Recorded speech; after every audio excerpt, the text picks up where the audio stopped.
Well, it is 1:20 in the afternoon on March 15th, 2021, and I'm doing this here vlog before I ferry my son Brandon to his tax guy in Sulphur. Already been out and upon the land today, all over the place. Started out, the green bomb wouldn't start. There's a trick to keeping that thing from discharging at night. It's just making sure one switch is actually off. And won't be doing a podcast today that I know of. I did one yesterday. It turned out horribly. The reason being the new microphone I got in, that thing is so sensitive. So I'm going to use it to hunt Bigfoot with. Yeah. So I'm back to using this, my stemware mic.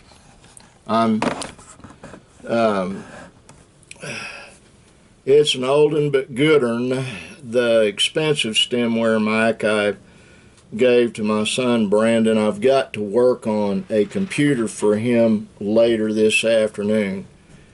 And it's like, it never matters what you're doing, where you're doing it, or how you're doing it. A friend of mine once told me, his name's Jerry, no matter what you're doing, it always takes more time and costs more money. And that is true.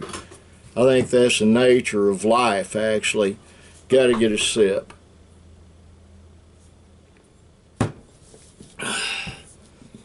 Yeah, I had to take the old van and jump start the green bomb earlier. I've got the green bomb backed in. That way, if we have to, I can just back the van out and pull up to it and start it. But I think I got the problem fixed. I hope I do. And if not, Brandon and I will be taking luxury to his tax appointment. I don't like leaving someone here without a way to go if they need to make a run to a hospital or something.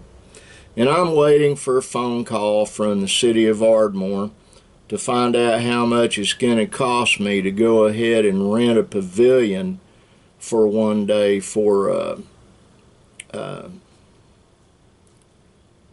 a birthday party for a very special young lady. She turns 18 Friday, but Saturday we're going to have a party. And got to find out about that. And I don't know that they'll let you rent it for a whole day. They probably charge by the hour. All these municipalities have become mercenary in how they do things.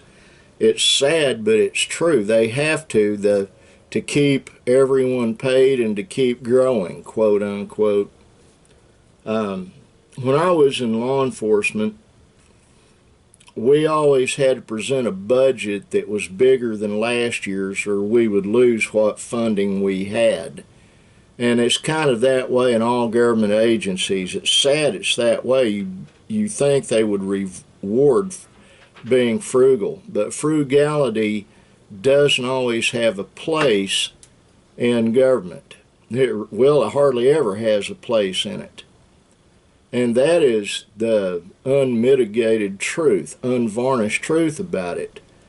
Folks, we really need term limits, badly. I've written to congressmen, nobody will sponsor a bill for term limits. Why? Because they're slopping at the hog trough just like everyone else. Nobody wants to give up that money and that quote-unquote power. And that's what it's about. And so little guys like you and like me, we don't count. We're nothing. Unfortunately, that's the truth. And even little guys like my buddy Jerry, who's, for all practical purposes, a millionaire, he doesn't count for anything. Jerry's a businessman. And they're getting ready to make $15 the national minimum wage. And I've got so many liberal friends. Oh, that'd be wonderful. Let me explain something to you. and I did on my podcast the other day, you have to make a profit to stay in business. And so many people do not get that. Oh, they're making plenty of money. You know,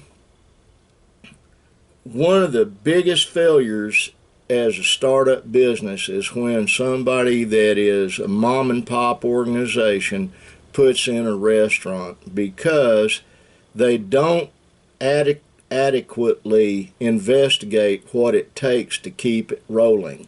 I've had several friends that have had restaurants, and some have been successful, some haven't. And the main ones that were successful and had a good long run understand you have to pay your bills first, and anything left over, you can use that to live off of. And I've seen it so many times that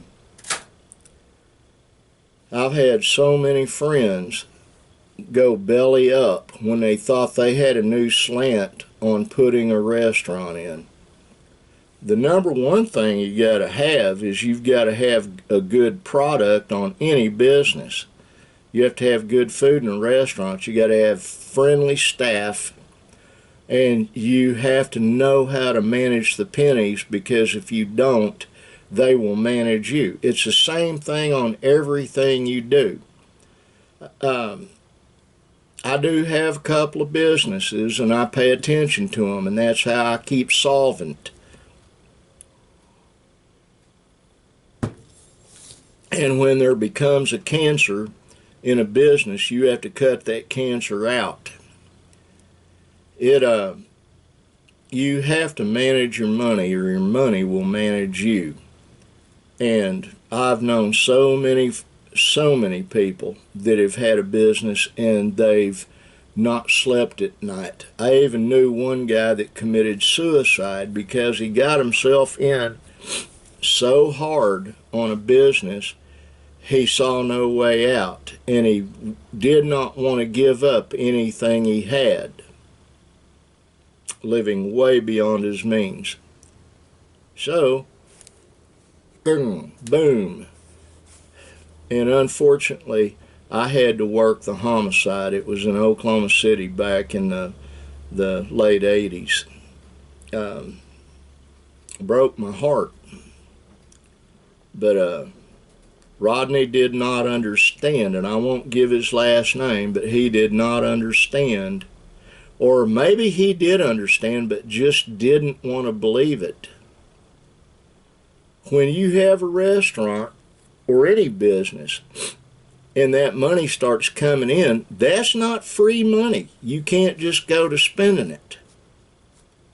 You've got to manage money, and you've got to do that in your personal life too.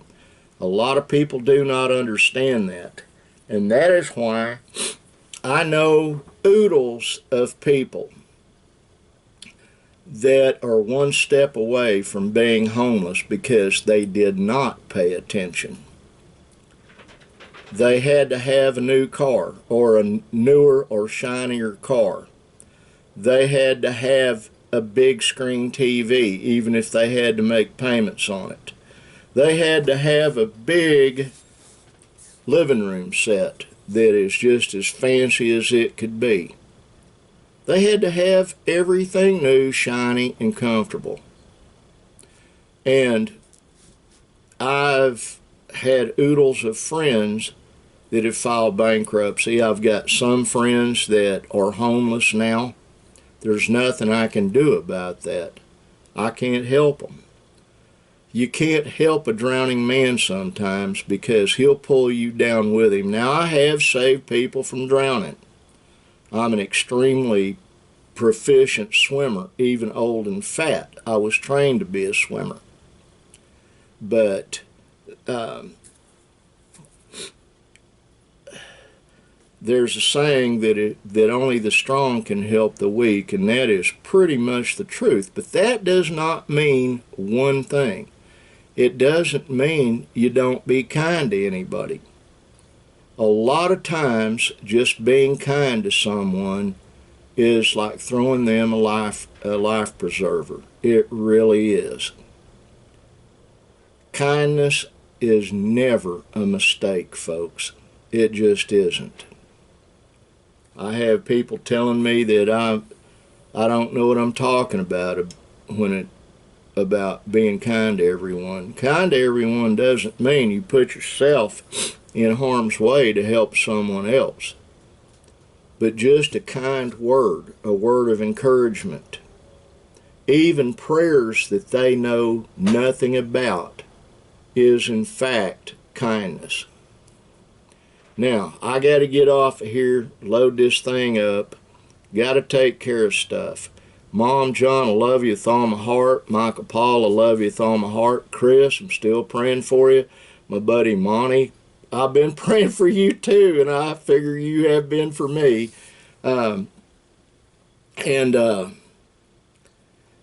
Life goes on. Folks, remember always, like the sign says and like my two fellow triplets say, be kind. You can't go wrong being kind. I got to get off here. That's it for today. Bye.